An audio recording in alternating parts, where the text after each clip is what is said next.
I'm Frida Faisal, and this is Radically Human. Careful analysis is going to be necessary, and above all, friendship. Today, for episode 29, I speak to David Cayley. David Cayley is a Toronto-based writer and broadcaster who is known for documenting the philosophy of prominent thinkers of the 20th century, among them the radical Ivan Illich, who I have talked about a little bit in some of my previous episodes. Recently, Cayley has been writing several very powerful works on understanding the pandemic, among them the Prognosis, which was published in Literary Review Canada, as well as on his blog and in his other published works. And I asked him to join me to talk about how we can make sense of this moment we're in. Okay, so you wrote various works on Ivan Illich. Most recently, you wrote a book in conversation with Ivan Illich that was recently published, a dialogue, a series of interviews transcribed that you had with Ivan Illich. And a lot of people have turned to Ivan Illich now during the pandemic as we're dealing with these huge philosophical questions of what's the right course. And I want to ask you how you got to know Ivan Illich and why he was relevant to you now to write about him now. I went in 1966 as a 20-year-old Canadian boy man living then in the U.S. I had gone to university in the U.S. I went to northern Borneo for 2 years, eastern Malaysia, with an organization called the Canadian University Service Overseas, which, although differently structured and actually a predecessor of the Peace Corps, was Americans would know it as like the Peace Corps. So 2 years in international development, but they were two very peculiar and puzzling years for me. And when I came back to Canada, in a package of materials sent to returned volunteers, as we were called, was an essay by Ivan Illich, a talk he had given in Chicago. It's still widely circulated on the internet, usually under the title "To Hell with Good Intentions," but that's not what he called it. But it was a talk to a group of young Catholics bound for Mexico through an organization called CIASP, the Conference on Inter-American Student Projects. And he basically said, you're very welcome to come to Mexico as tourists, but why don't you check these other ideas you have about how you're going to help, and so on.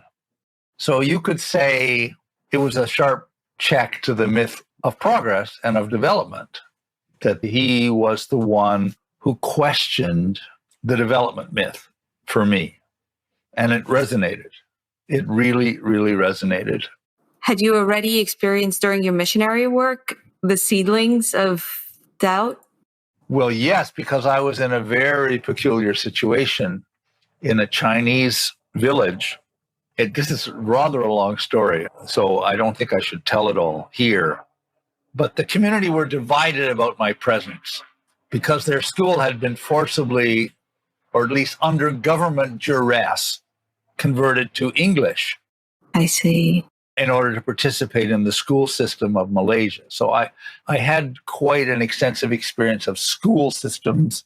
And, it disposed me, let's say it disposed me to hear questions. My experience, yes, very much so. You were a teacher? I was a teacher there, yeah. So that's how I first met Ivan. And then this group of us who were more quizzical about the development enterprise, who I got to know on coming back to Toronto in 1968, eventually put on a big teach-in called Crisis in Development. Crisis in Development, Crisis in Development. And, it's a pun. And okay. The man we wanted was Ivan to be our star, and he came. And at that time, he was a celebrity on the world stage. He was in demand everywhere. And, we turned people away from a very large auditorium that night who wanted to hear him, right? So wow. He went through a period of very intense fame. So what in particular catapulted him to so much fame? Well, that's a good question. Probably hard to answer. The most commented book that he ever wrote was Deschooling Society, which was published in 1970. An acolyte assembled a bibliography of citations, and I think came up with 800 or something like that, either full-length, article-length reviews, discussions. Whole books were devoted to discussing deschooling society. So it created a sensation, although it never created any it never created much deschooling. Deschooling. But it did create a sensation, an intellectual sensation. And so I would say probably more than anything else. But he then built on that analysis, with energy and equity, which analyzed speed, transportation. Can you summarize what his main thesis was in deschooling society? Well, it had let me take two aspects of it. He came to the United States as a kind of highly educated refugee from Rome. His family were half Jewish. His mother was Jewish, although a convert, but still, as far as the Nazis were concerned after 1940, he and his brothers were half Jews. They fled to Florence. He was educated in Salzburg and Rome. He was a man of very impressive gifts. And so he naturally, everyone in Rome had their eyes on him to remain in the papal bureaucracy. The man who became Pope Paul VI, Giovanni Montini, particularly asked him to stay, go to the college and, become a prince of the church. He ran away to New York, ended up in a parish in northern Manhattan, in Washington Heights, when the Puerto Rican migration was at its maximum. He got totally fascinated with the Puerto Ricans, became a spokesman for the Puerto Ricans in the American church, partly because he was interested in different styles of Christianity, right? That was his first great interest. And he became a kind of theorist or philosopher of mission. But as a result of his work with the Puerto Ricans, he won the favor, strangely, of Cardinal Spellman, who was a great power in the New York church and, in fact, an arch reactionary, blessing the bombers that flew missions over Vietnam and so on in the 60s. But he was always loyal he loved Ivan. He was loyal to him. And he was a loyal man. That was one of his virtues. So Spellman sent him to Puerto Rico as vice rector of the university. And there he discovered the development enterprise, which was, young Puerto Ricans were then required by law to have more schooling than the state was able to give them, in fact. So he almost immediately said he sensed that this must be some kind of religious enterprise. And he began to analyze carefully what was the result and came to the conclusion that schools were a system for producing dropouts. That was the kind of slogan he used. So most of the young Puerto Ricans were not going to get far in this system, but as they dropped out, they would drop out with a new sense of inferiority and a new sense of being uneducated. So he saw schooling from the start as a system of concentrating privilege, indoctrination, and in fact, his first intuition that this was indeed a transposition of the Roman Church was the first intuition of what would become his master thesis at the end of his life, that modernity itself can be studied, as he put it, as an extension of church history.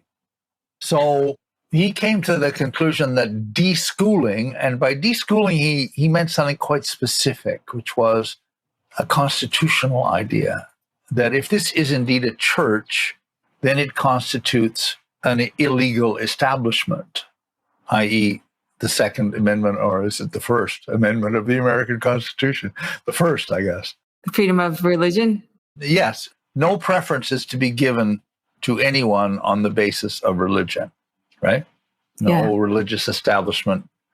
So you can't say that the Secretary of the Interior must be a Roman Catholic, but you can say that to empty a garbage can in Toronto or probably in New York, you need to have gone through 12 grades of education, which have nothing to do with the emptying of the garbage can, to just take an ordinary example. Right. So he said that this is a constitutional issue.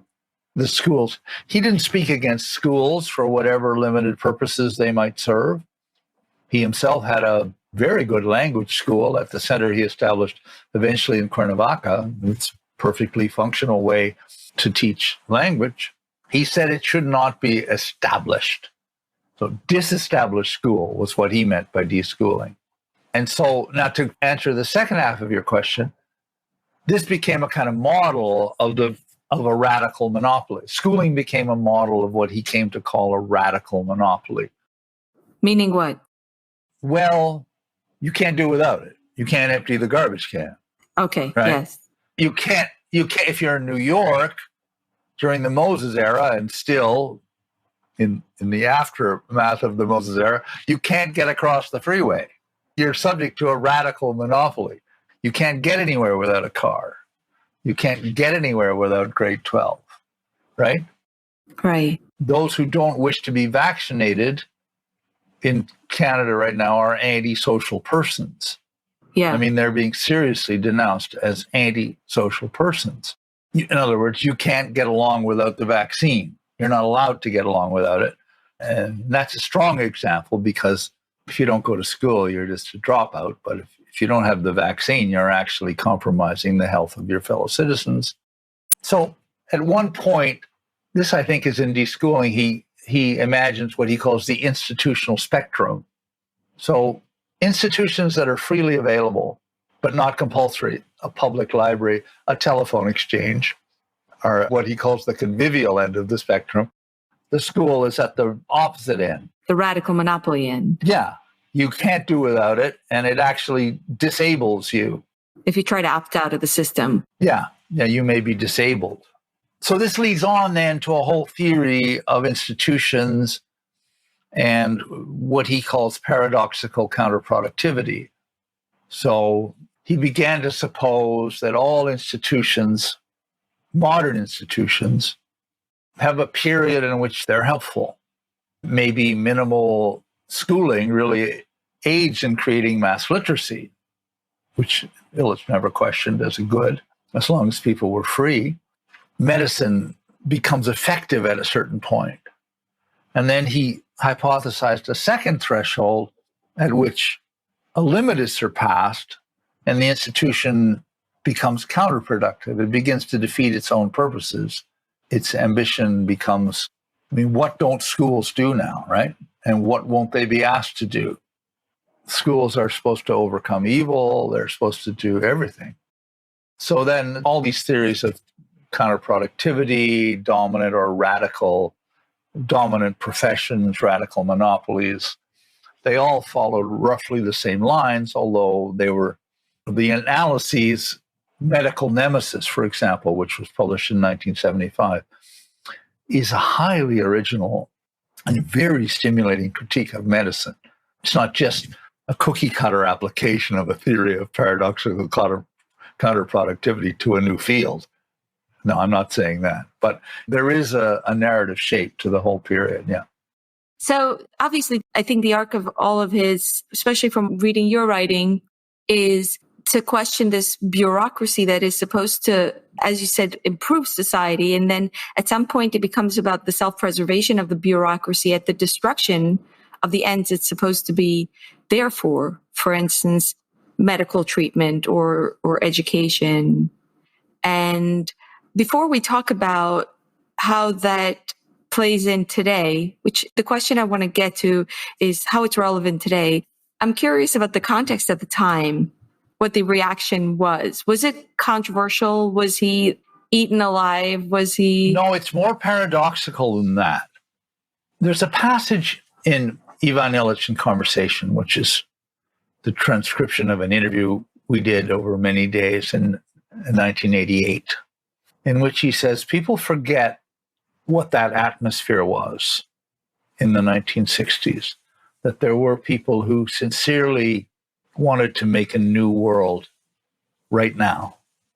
So he was one of them. And he actually believed that, this defines the messianic, that it was now or never. That the 1960s was the chance to turn it around. That if there wasn't deschooling, right? If there wasn't demedicalization, if there wasn't, to speak more generally, the institution of a roof or a constitution of limits or an actually agreed what is enough, how can we live, be satisfied, and have enough, that there would have to endlessly be more. And if that did not occur, the chance to institute it might not come again.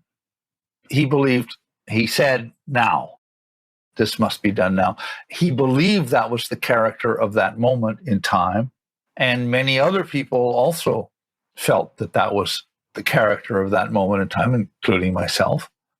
But what he saw fairly quickly was that although it was such a moment, it wasn't going to happen. The myths were too deeply anchored for anyone to really think of radically changing things. And, there would be people like me who wouldn't send their children to school, who were inspired by de-school. De-schooling society had an influence amongst that little community of people who grew up and were not de-schooling in the sense of creating the better school at home, but were actually, John Holt had a little journal that he started called Growing Without Schooling. And now that actually is sometimes called deschooling or unschooling. And Ivan certainly helped to inspire that movement, but it's a tiny marginal movement. It's not a great movement of the society. And he saw that, and that led him to feel, well, he had to take the next step, right? In his analysis, he had this period as a pamphleteer, as he called it. He couldn't have been more successful in getting heard. So he had a tremendous vogue, but nothing happened, you could say. So people enjoyed to hear the critique, but in the end, they still wanted the success of the system, or there weren't enough people who were willing to walk the walk. Yeah. That was essentially the 60s, right? Because that was essentially the 60s. But it's important to me that it be remembered that way, because I would say after 1980, a retrospective myth was introduced, which began to cover that up, right? In what way? What myth? Well, the boomers, right? Oh, I see. That's a demographic phenomenon. It's like a landslide or a tidal wave. It's purely a demographic phenomenon. Oh, I see. The messianic moment is lost in that story, right? That's just part of the boomers' myth. They'd like to believe that because, it suits them. That what? They'd like to believe what exactly? That it was a messianic moment. A moment when time is interrupted, when a new possibility is introduced, when people can break free of habits that would hold them at other times. I mean, it's an individual experience. It's also a social experience at certain moments, right? What is the boomer narrative? Because the narrative I know is that the 60s was this moment of revolution that was dissipated somehow. The machine was very big in events and history, and it was the last real gasp at changing the system. Well, I mean, that partly goes with Illich, doesn't it? I mean, he certainly made proposals as to what direction and what form those changes might take. Yeah.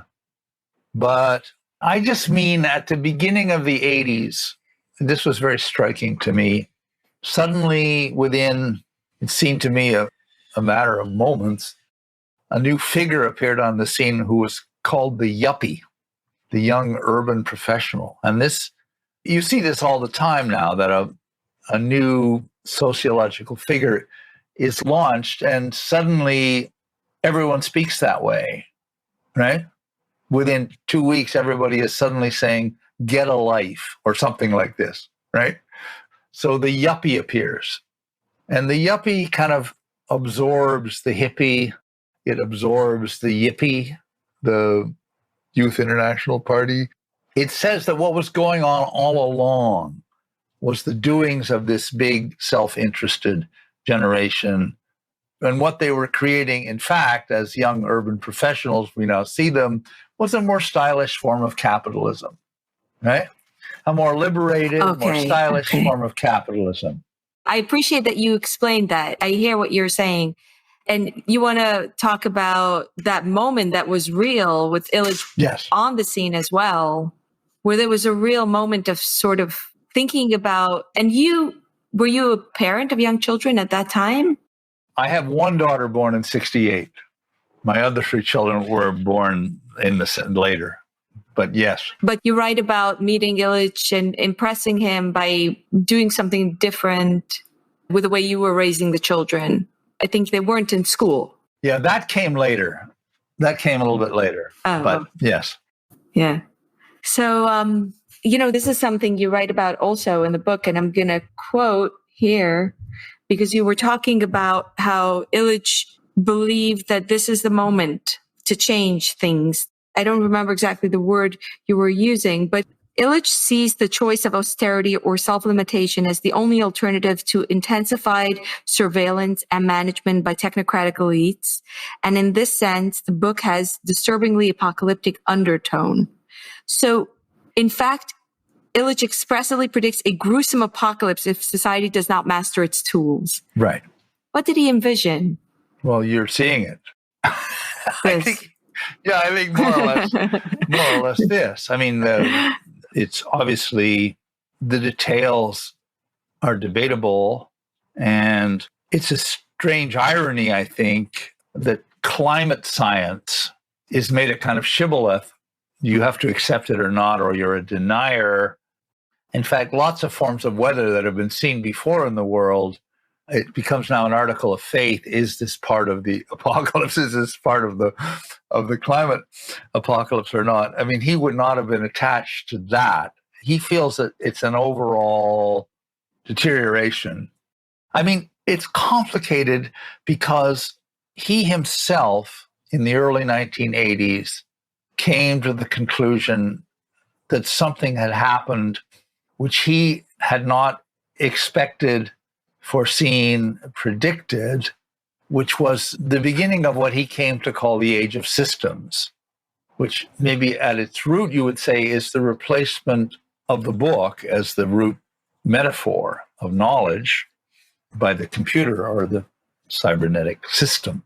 So he felt that an entirely new mentality, he was becoming aware of it, not suddenly being expressed.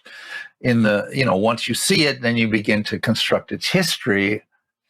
So he felt changes took place that were not imagined by him when he wrote these books. As a pamphleteer, he called himself a pamphleteer, he's addressing citizens who he imagines could conceivably change these modern institutions, right? Actually institute limits on them, disestablish schooling, write a constitution of limits for the size and intensity of tools, rein in the medical system and say, this much we want, this more we can live without. That was based on a certain order of society, which he came to think of as an age of tools or an age of instrumentality, a certain way of conceiving society that was coming to an end, was dissolving in what he called the age of systems, in which we imagine ourselves not as standing outside things we might change, but as inside them, part inside the system, inextricably part of the system. And the best example is currently where everyone in my milieu, and presumably in yours, is being asked to think of themselves as components in a global immune system, and seemingly are willing to do so as their primary identification, that they are elements in a global immune system. Right? This is very different than being a person, a local person. Yeah, an individual. An individual, a citizen of a state, a husband, a father, a son, right? The abandonment of the old in order to save them and protect them, whether they wish to be protected or not, whether they wish to be left alone or not, is a vivid sign of it, I think. And that seems to have happened almost everywhere, right? That the old had to be immured and kept away from the ones they love for their own safety. Was that the new system that he saw in the 80s? Was this the cybernetic change? Well, that's what I said. Whether he would have said that when I wrote about the pandemic, because the pandemic was a moment of astonishment for me.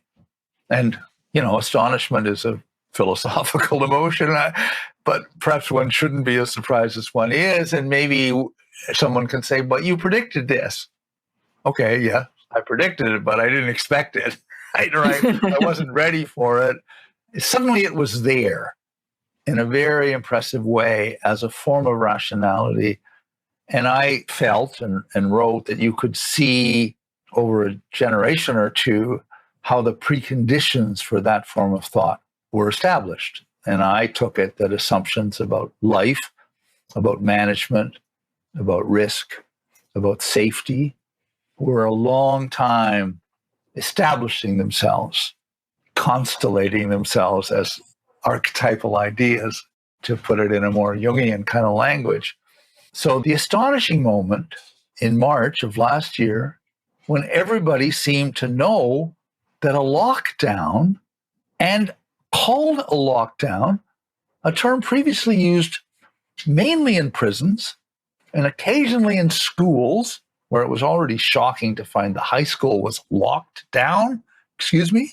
The high school and the prison are now using the same term. And then suddenly the whole society could be locked down, and everyone would agree that this was a rational and necessary procedure before they knew the infection mortality of the disease, before they had considered what harm this might do, and without it ever having been done before, which quite a few older public health doctors, professors, etc., said. In fact, in Canada, in the summer of 2020, a statement was released calling for a balanced approach, that was the term they used, involving deans of medicine, former chief medical officers of health in 2 Canadian provinces, deputy ministers, like quite a stellar group of people who said almost helplessly, but this wasn't the way we did public health before. Why are we doing this? Well, because it seemed to most overwhelmingly rational, and those who tried to hold out, if I'm correct in my observation of what happened in England, the Johnson government were accused of following a herd immunity strategy, as if there could be such a thing, and were shamed within about a week. Every society except Sweden was shamed. And I guess Sweden was the last place where the old public health orthodoxy was sufficiently insulated from political power for semi-accidental constitutional reasons, where they could not join the parade. But other than that, everybody agreed that this was rational, correct, inevitable, and that anyone who disagreed with it was a right-wing Yahoo. And the Premier of Ontario, who himself has some claim on being a right-wing Yahoo, or would have, immediately called the demonstrators who appeared outside the legislature, they began to assemble by May, called them Yahoos. Amazing. So it seems like there are moments in time, this goes back to our 60s discussion, where something happens and everybody knows what it means almost before it's happened, as if they'd been expecting it. 9/11, beginning of the First World War. I'm sure there are other examples where it seems like you sleepwalk into the war on terror that everybody knows. Nobody says, okay, so these 8 Muslim men, yes, they created an astonishing coup d'etat. It's terrible. The building has fallen down. The step to setting the Middle East on fire isn't obvious. The number of people who are finally going to suffer in Syria 20 years later or 15 years later is staggering, the harm that came out of the invasion of Iraq. But somehow that prior event made it seem obvious. Something has happened in the collective mentality, and presumably it has preconditions and has been prepared in some way so that it can then appear as rational. And that's how the beginning of the pandemic appeared to me. So what in particular was it that prepared people? Because I wasn't prepared. The entire dismissal of risk as a part of life came to me as a completely incoherent absurdity. You can trace the risk story. Medicine has been completely dominated by risk for how long? 2 generations, a generation and a half. It's been gradual, but a risk is something that applies to a group, right? A population. It doesn't say anything about an individual. It says what will happen to someone like me under specified circumstances, some group to which I can be assigned, right? And that way of thinking was a very powerful critique of the mighty doctor and his clinical judgment, or very occasionally her clinical judgment. So it seemed like, well, this would be progressive. Everything will be subject to randomized trial. We'll have evidence-based medicine, and, we'll get over this clinical judgment. Only you find when you get to that everybody has to do what the trials have shown is the correct thing to do, whether it's the correct thing in their case or not. It's generally the correct thing. So everyone becomes generalized in a certain way. And inside the system. Yeah. And that's risk, that I think of myself as someone else. The risk factor. It's just a personal story, but my wife and I, and particularly her, were very much involved in questions of midwifery here in Toronto. And through this, we heard a story of a woman who was particularly expert in managing breech presentations and turning babies. It was her gift. But once trials had shown the correct way of managing breech, then everything had to be managed that way. This skill falls into desuetude. So you get the habit of thinking in general categories. That's what I think. That's one example, right? Security would be another example. The Canadian Broadcasting Corporation, where I worked my whole career, was an open building until well into the 1980s. It seems incredible now. It's not obvious. It's not easy to prove that our world is more dangerous than that world was, maybe less dangerous. But it doesn't seem like nobody there could imagine now just letting people enter, come and go. Oh, it's crazy. Seems mad. So that's the assumption about security, right? The standard of security expected. And I would say, not to go on too long, that there's a score of those things that you could analyze that would finally bring you to the mentality in which lockdown seems obvious and in which the opponents, well, that's another question, isn't it? How did the opponents get to be villains or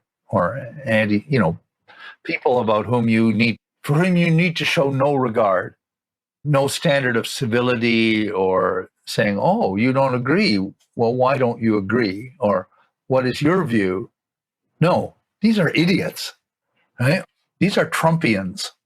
So to bring it back to Illich, I suppose I'm asking you to purely speculate.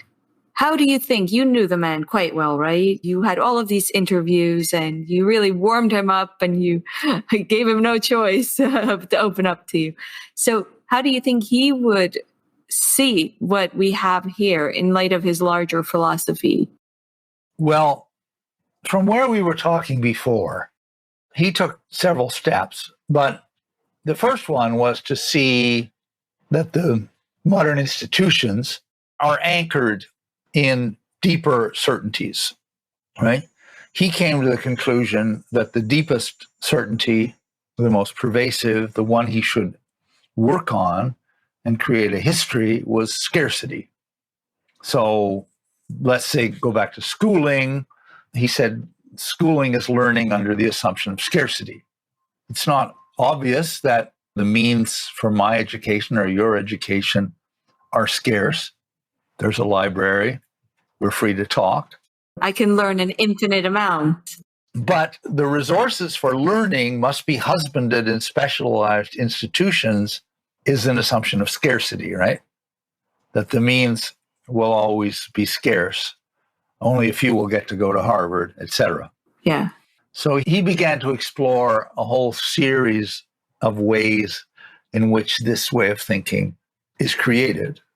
And the most controversial one was a book called Gender, which was published in 1982 and was based on a series of lectures he gave at the University of California, Berkeley, the Regents lectures for that year, in which he was tremendously excited by the discovery, as he was told by a couple of women historians, friends, that the beginnings of capitalism could be quite correctly described as the demise of gender, i.e., all forms of universal circulation presuppose the destruction of this fundamental duality, which seems to structure every society up till the modern one.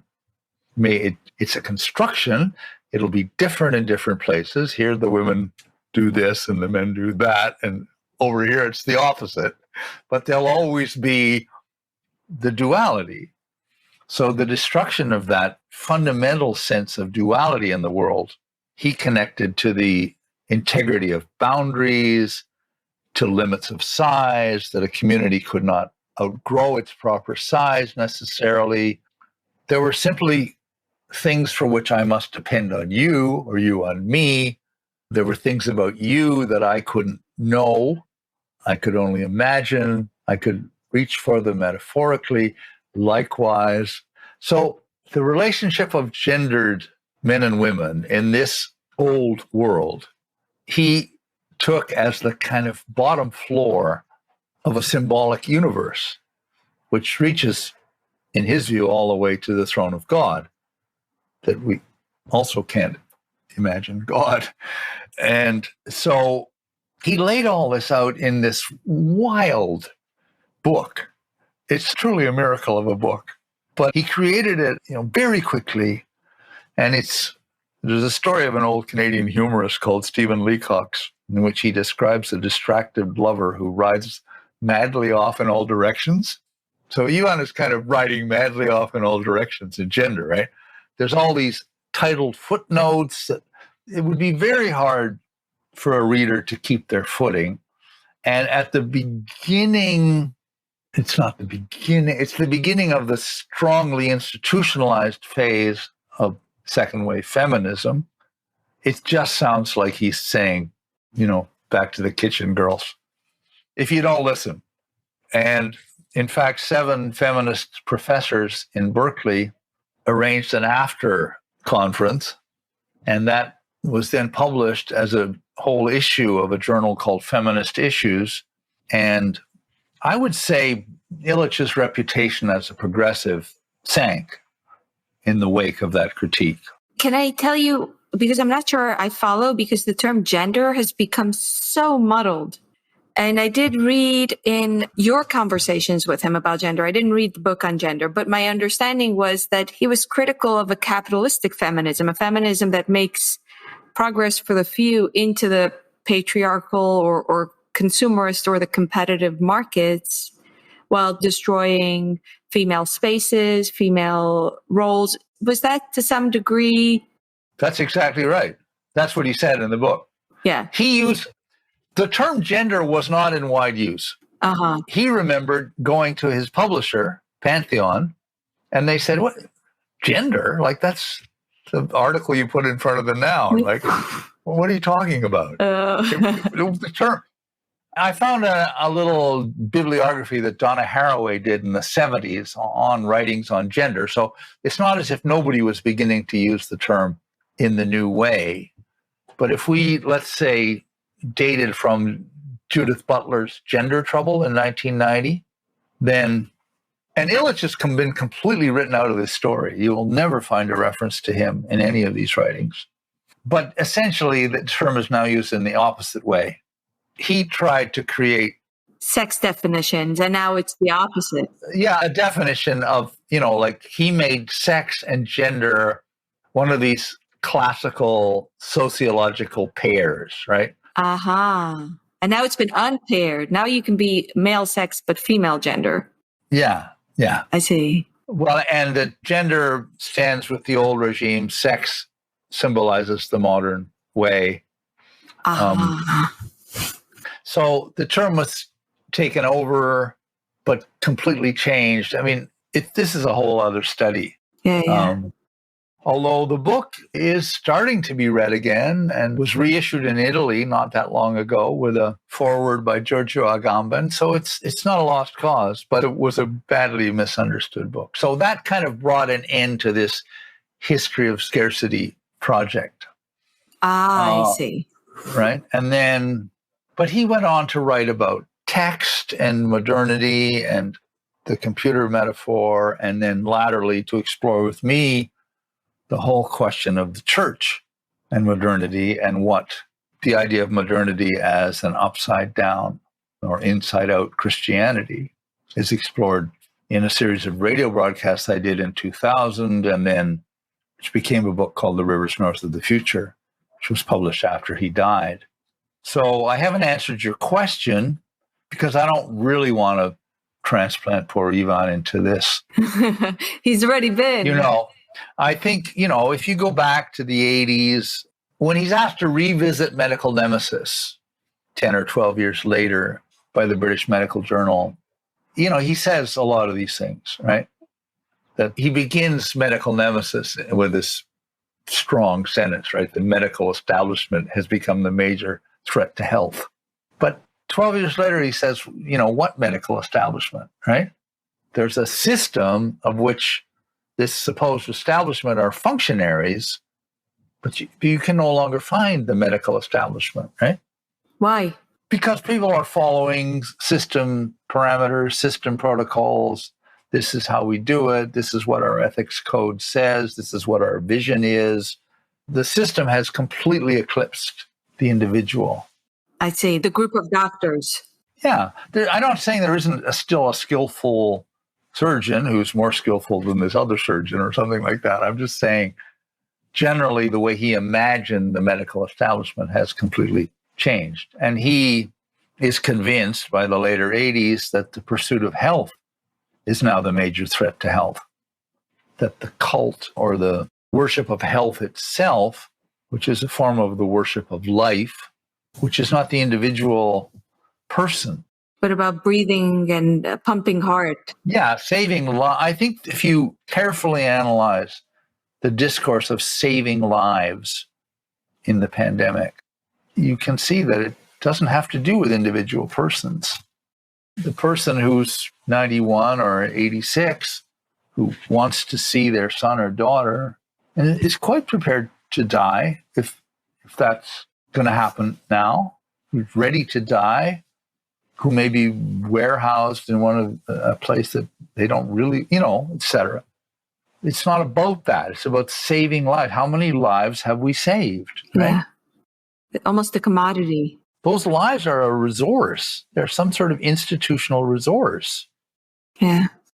I think clearly that it would be very clear to him from his writing that risk aversion was sloganeering, saying, look, this kind of security at all costs, that he didn't have a problem making statements that presumably put him at risk at the time of denouncement to say, we should take these risks in life. We shouldn't make life sacred. Well, yes, that's true. But whenever you're criticizing a form of society, you can be easily caricatured or mocked as if you didn't have any sense of prudence, right? Yeah. Was he? Well, yeah, but you are in a different form of society then if you exercise a virtue. How can a contemporary person exercise a virtue of prudence, right? Yeah. It's not easy to do it, right? It will happen in little sub-societies, perhaps. But so to say he was willing to take risks, it would be better to say he invited people to imagine a world in which risk wasn't the primary way of constructing what's going on. It's an invitation to think differently. But yes, other than that, I would say yes. The answer to your question is yes. He didn't think that people ought to live in order to save their lives. Right. as you were also writing about, he abhorred people being placed in categories of, for instance, with the women who are told you have to do prenatal consultations, right?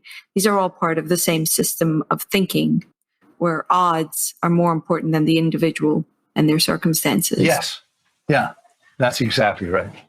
Yeah. Yeah.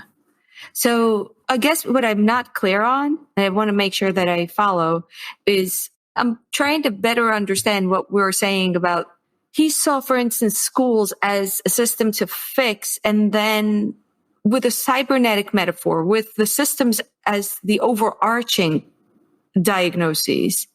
I'm not sure what the distinction was. Was there more agency before? I think you can't. I'm going to mention another book, a wonderful book from 93,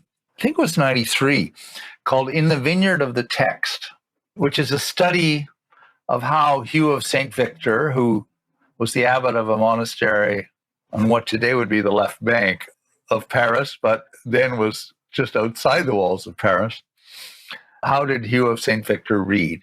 Hugh of St. Victor was a great inspiration and a friend, Ivan would say to him. And he concludes that in the 12th century, a new form of society is coming into existence.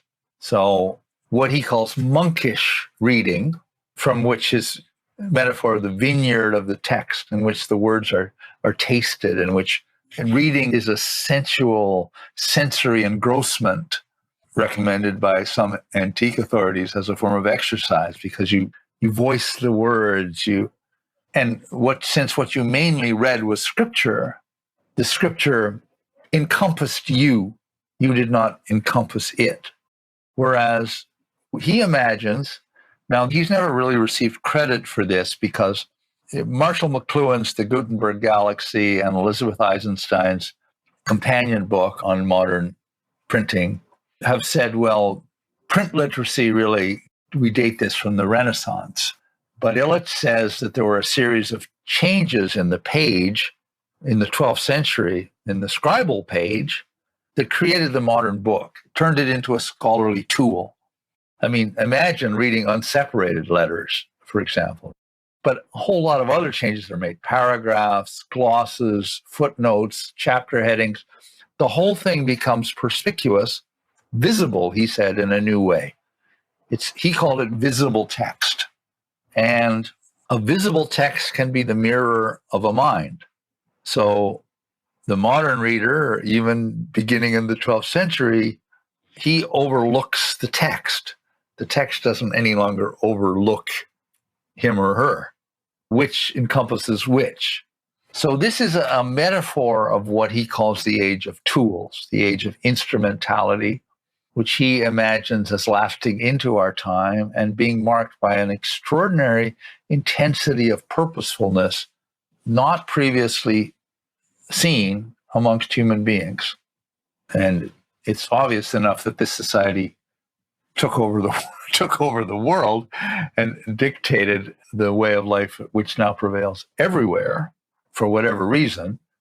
It should be said just in passing that all these things he regards as implications of a certain way of taking Christianity, a certain way of taking the gospel. That's another question. But so this is the age of tools. And one of the things implied is a certain difference, the distinction between me and that text, which I see, right? But I'm distinct from, on which I perform operations. If you move ahead to the contemporary age, you can see, yes, the cybernetic system, but even ideas of text begin to change as early as Schrödinger's lectures on the genome as a form of text. This is the German physicist, Erwin Schrödinger, who did a series of lectures called What is Life? It's published as What is Life in Dublin, at Trinity College Dublin in the 1940s. And he says you can conceive it. So everything becomes textual in a certain way, right? The genome is a text without an author. But even an authored text in the work of Barthes or Derrida or whoever begins to greatly exceed its author's intentions and to overcome and reshape its author's intentions, and the death of the author is spoken of. So this is all breaking down. This age of instrumentality is breaking down in our time. So that's what he's thinking. I see. So we're incorporated in a new way. Yeah. Are you saying in this continuous process since we started to make text something that we can read it with our eyes, right? Is that a continuous process? Well, he says that he, in the early 80s, began to suddenly understand that a new way of thinking was present, that it was radically different. I see. So there's a moment, but then when you begin to analyze it, then you go and find Schrodinger's book and you think, okay, that's a precursor, right? I see. How does Turing conceive his universal machine, which is not really a machine? It's organic. Yeah, so these are things you can trace back to the 40s, but he's saying it comes to him. He's saying I was still within the age of instrumentality when I wrote those books, in some ways, when I wrote those books of the early 70s. But now I see that this is the definitive change in mentality. I see. And he starts to analyze institutions from this new perspective. Yes. Or he sees that institutions have so absolutely lost their boundary that there's no real point in pressing the reform idea. How are you going to reform what you cannot even comprehend? What's comprehending you in a certain way, right? Uh-huh.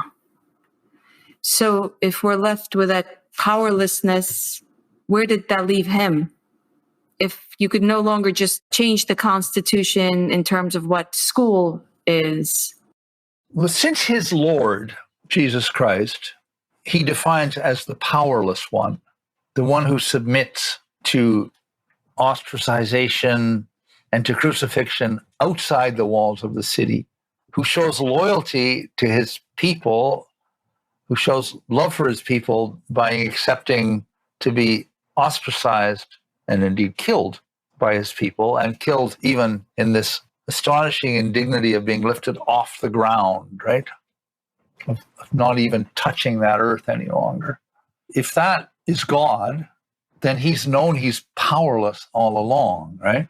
But he says that he has a new experience of powerlessness in this age that he thinks is dawning, because he says that power itself reveals its void characteristics, its non-existence, which is quite a statement. He understood all of modernity as a misapprehension of the incarnation, the primary idea being that it's all been given to you and you can now institute it. Increasingly, you can guarantee it, you can ensure it, you can make it available to others, you can police others to make sure they've received it correctly, heresy, and so on, right? So the church is the model. And the unique power of the church is the truth of the gospel for him. It isn't an illusion. He believes that God is revealed in Jesus Christ. And then what is revealed above all is the freedom to love. That the Samaritan, which is his paradigm of the New Testament, he says it, is the stranger, the foreigner, the enemy, the Palestinian in contemporary terms, who turns to his wounded enemy in the ditch and takes care of him, which he's not supposed to do, which is outside all bounds, right? He might not even be vaccinated. So that moment of the freedom to love and of a kind of proto-universal humanity that you see there is also a moment of the most extreme danger, because everything that has contained and limited people is put at risk. The globalized society is there in embryo. So, I mean, that's the root of it all, is that as the church grows in power, as the church grows in confidence through several stages, of which the most important for him is the Reformation of the 12th century, that institution begins to reach, Charles Taylor says in The Secular Age, that the message is that we're going to take Christianity fully seriously. We're going to realize it, right? If we believe this, then we're going to make a Christian society. And that attempt at making, tells everything about modernity finally. And if you're a Christian, it drives you back to the beginning to look again. That's what I think, right? So this powerlessness is also a moment of beautiful opportunity, which he also says at the end of The Rivers North of the Future, that he is meeting young people, the people who formed his community in later years, who are blessedly free of the spirit of instrumentality, who have come into the light in a certain way, on whom the new assumptions haven't settled yet, who are free a little bit from the old assumptions, and this is our freedom now, I think, right? To form marginal communities. I think the monastic metaphor for this is probably more misleading than not, but I don't have another one, right? If you take it as some people do, Giorgio Agamben would be a good example of people who have seen in monasticism important seeds of the society to come. Well, Benedict and his brothers weren't planning this, and we don't know what we're planning or what we're doing, but we're just trying to keep certain things alive, trying to keep certain freedoms in relation to one another, certain ways of thinking alive. So that, although he realized his powerlessness in one sense, that he wasn't, there wasn't going to be deschooling society. There was going to be, a ragtag bunch of unschoolers or deschoolers. Yes, there was going to be, right? And there were going to be a lot of us, and then we were going to have to take care of one another. So there's always I dared to say this in my big book on Illich, that, he was always creating churches. They just didn't look like churches. And to that extent, they weren't churches, so it's mystifying to call them churches. And the whole idea of a new way of thinking, when you're living in an old way of thinking, it requires the greatest tact, delicacy, balance, forbearance to do it at all, doesn't it? So, but he was a man of great hope, and he always lived in hope, and he was a lover and a friend, and he was a lot of fun. He had a big personality. Yeah. And, his own journey, I think, was because he was such a world-straddling personality at the beginning, and because that was quite fitting given his astonishing gifts, a lot of that pride burned away in later years also, right? And willingly. I mean, he watched it consumed. He allowed it to be consumed. Yeah. Wow. What was he like as a personality? I don't think I can answer that. He was an enthusiast. I'll tell you a story, which doesn't really speak of personality, but he came to Toronto in 1987 to address a conference on orality and literacy. So this is what we were talking about with In the Vineyard of the Text, the book he later wrote. At that time, he had just finished a book called ABC, The Alphabetization of the Western Mind, or the Popular Mind, maybe it is. Anyway, I was covering that conference. I was a radio broadcaster, and I was working for the Canadian Broadcasting Corporation. And in the course of interviewing him for a series about this specific conference, which was sort of created by the successors of Marshall McLuhan at the University of Toronto, I said, could I come and see you and do a more extensive series of broadcasts on your thinking? Out of the question. I don't do that kind of thing anymore. I haven't done it for years. I have no desire to do it. Basta. Okay. So the next day, the conference is over. We're standing outside in the sunshine, outside Emmanuel College in Toronto. And my wife, Yuda, and our 3 young children show up. They just came to meet me after the conference. But Ivan's standing over here, and he looks over at us. Something happens. He comes over and says, that idea you had, you could write to my colleague, Wolfgang Sachs, about that, which I did. And a while later, it wasn't right away by any means, I get a letter from Ivan that looks like he's had his fingers on the wrong keys of the typewriter, like it's...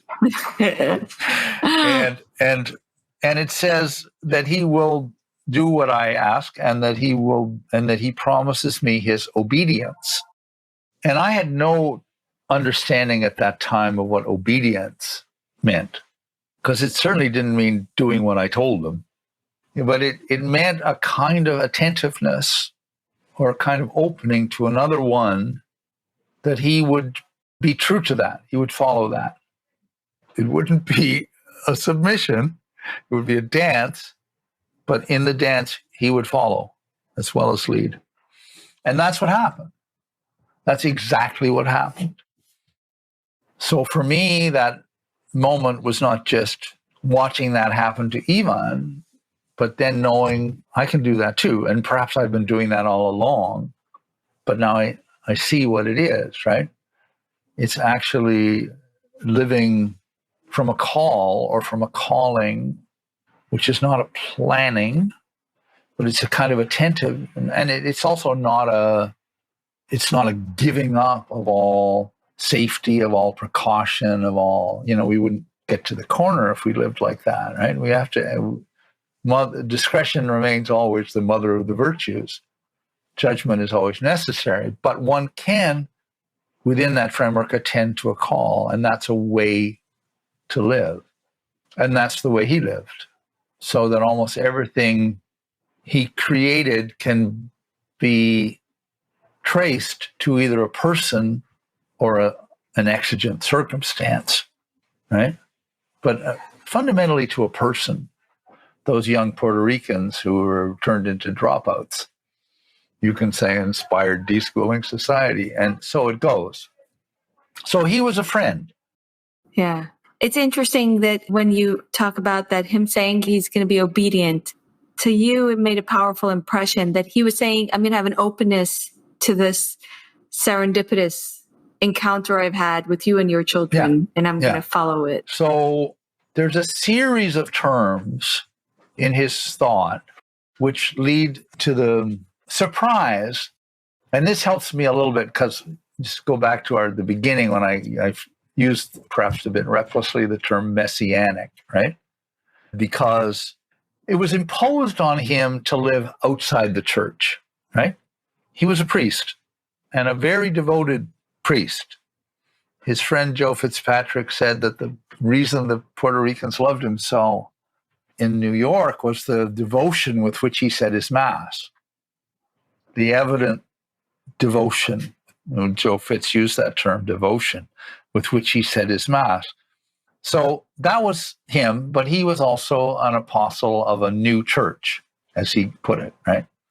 And essentially a new church meant a declericalized church, a church that would begin to shed its bureaucracy and would begin to shed the image of itself as a monarchy, right?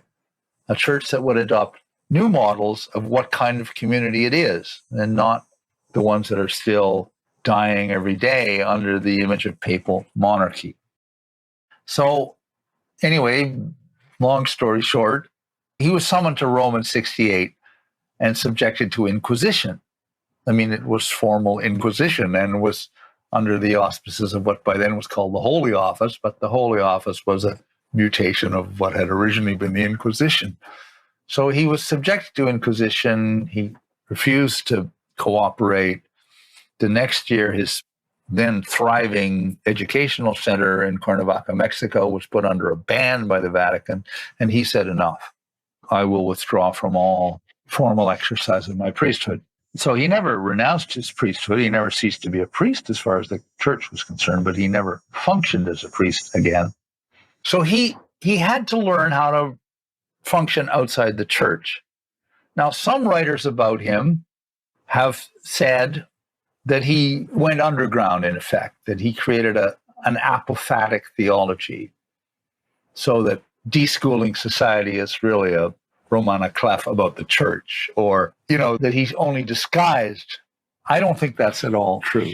I think he learned to speak to put his gospel, if you want to call it that, in putting his gospel into terms which he could share with others. He changed it. He didn't change its nature, but he showed it in a new light.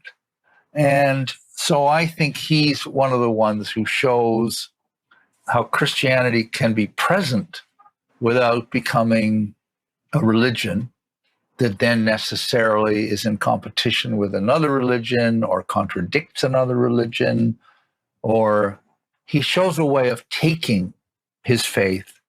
And one of the terms he uses consistently is surprise. From the very beginning, he says, I want to live for surprises. To the graduating class at the University of Puerto Rico in 1969, he says, I decided at the beginning that I would live for surprises, and I hope to be surprised always, and above all at the moment of my death. So, surprise outside Emmanuel College, that moment of spontaneity, surprise, right? But what is surprise can be really easily misunderstood, because the conditions for surprise rarely exist and can never be planned, because then there's expectation, right? I can get a nice surprise from you that in fact I expected, or whatever, right? A real surprise is a radical surprise. It's what I didn't see coming. It's what changed me. It's what opened a new door. So he used a series of words, spontaneity, surprise, to indicate that openness to others. And the primary meaning of the incarnation for him is, I think, he in The Rivers Run of the Future, he puts this first. The freedom to love is the freedom to encounter God in one another. So it is the essential element of Christianity is that God has become one of us, is present. And that also tells you why there was such a horror of this disembodying trend that you see, for example, in risk discourse, is because it's in the body that this is found. This godliness. Yeah, it's the fleshiness is the site of this happening. And I don't want to be misunderstood. I've very much enjoyed this encounter with you. And, I've only seen an effigy or an apparition of you.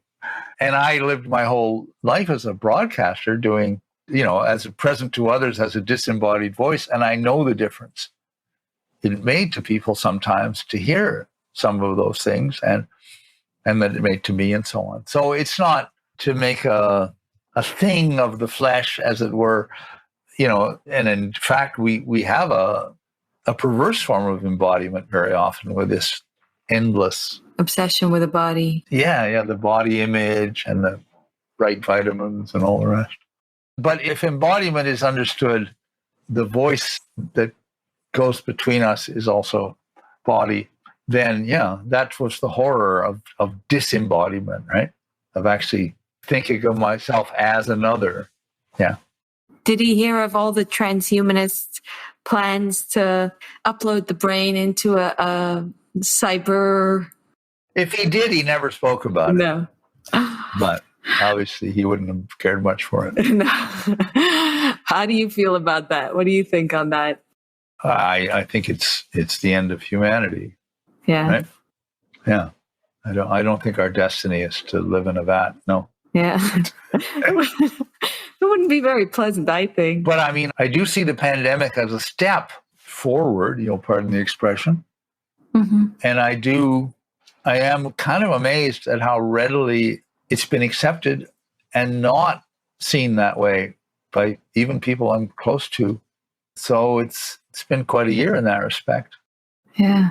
I was actually going to wrap up by asking you how you've been coping the last year and a half. I did read about certain philosophers criticizing one named you for your interpretations of Illich. And it did seem from some of your writing that people ask you, are you still critical of the response to the pandemic? So I think it's created a whole series of divisions. And the incident you mention was a couple of essays by a French philosopher called Jean-Pierre Dupuy, who worked with Illich in the 70s, who certainly knows his work well. And he felt I was being reckless. So, I think careful analysis is going to be necessary. And above all, friendship between, this is the thing that I'm obsessed by, right? Is the willingness to condemn the other one and to say, you can't say that. So they're the opposite of the very thing I find in the pandemic, right? Which is that right at the beginning, like just a week or so in after maybe it was 2 weeks after the WHO declares pandemic, and that seems to be the signal to everybody. Maybe it was the pan part of the demic, the panic, right? That it seems as if all apocalyptic fear suddenly was called into this one figure of the pandemic, right? All and assembled there. And an epidemiologist and a student of medical statistics called Ioannidis, who's at Stanford, wrote a piece that was, I think, pretty widely circulated, saying, wait a minute, let's not go over a cliff here, right? There are a bunch of things that have to be understood here. We do not know the crucial thing about this, which is the infection mortality rate, which he later established himself in an article for the WHO. And it's a little bit worse than most flus. Yeah, for sure. Bad flu, really bad flu. But when you look at certain age groups, it's not worse than the flu, including those that were hiding under the bed. So, yeah, it was an amazing unwillingness to enter into the discussion or even to recognize that there could or should be a discussion, right? It was more like pulling up the drawbridge and saying that everything outside was now an enemy, right? Our major newspaper here declared Canada is at war. Okay, we're at war. But like most wars, it threatens to become permanent, right? Well, the Second World War is over, but oops, you're in the Cold War, right? This is the beginning of, and everyone is talking this way, that all these dangerous phrases like the new normal and we have to be on the alert for the next pandemic. These are all invitations to a permanent war footing, and therefore for a permanent injury to civility and to the very thing that's necessary, which is to start talking about what this unprecedented world condition really is. How are we going to understand it, right? Yeah, but there's no talking. People don't want to have a conversation. Well, some don't, some do. Some do? Oh, good. You and me. Oh, well, we're on the side that's going to be that's already written off. So the people who believe this is a war that needs society to grind to a halt and every precaution to be taken, they are not having a dialogue. Are you finding that people who in your circle who don't understand it are open to hearing? Well, it varies. It varies. But, there's the residuum of civil rights being asserted in some places. So the Ontario will not countenance, Ontario is the province in which Toronto lives, will not countenance vaccine passports, for example, right? So I take comfort in some of those things. And I still think that because there is major scientific dissensus, as I've called it, there is quite a variety of opinions within virology, within epidemiology, and within public health, as I mentioned, this older generation. I don't think it's over yet, right? I don't think the conversation's over yet. So in the end, you can only do what you can do and let the chips fall where they may. But yeah. So I want to thank you so much for your time and for sharing all of these very thought-provoking bits. And I guess I'm just curious how you're dealing with the restrictions. Are you going out in Toronto? Everything's pretty much open now. It's pretty good. The baseball team's coming home next week, and they're going to be allowed to. People are going to be allowed to go. And I'm getting old. I do love baseball. I do love baseball, but whether I'll go, I don't know. But yeah, so it's pretty good. And I have to confess that we've never quite gone along. So we have not. I mean, I know quite a few people who never saw their grandchildren, even. That's terrible. No, I'm speaking as an elder now. So, but that wasn't us. Yeah, no. Well, I admire that. I think it's a strange time when we have to say it takes courage to see our grandkids, and do things like that. But such is this a very unusual time. Okay, well, Frida, this has been a joy to talk to you. Thank you. Oh, it's been. Thank you so much. A final word from Ivan. Yeah. A favorite saying of his, I doubt he made it up, was that the gift of good counsel is in the hearer. So thank you. It's a compliment. And I'll look forward to hearing from you. Yes, you will. You will. Thank you for your time. I appreciate it. Have a good rest of your day. We'll be in touch. Okay, bye.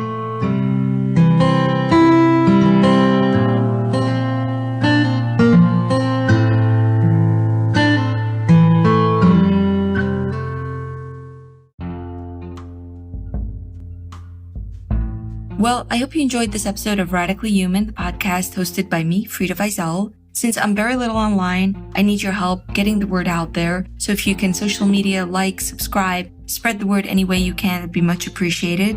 I am also including alongside the episode a blog post with relevant links for things you might want to check out related to the conversation on the episode itself. Or if you're interested in any of my other work, you can go to my website, fridaweisel.com, and check out my tours, doodles, essays, and so on. Thanks for listening. Bye-bye.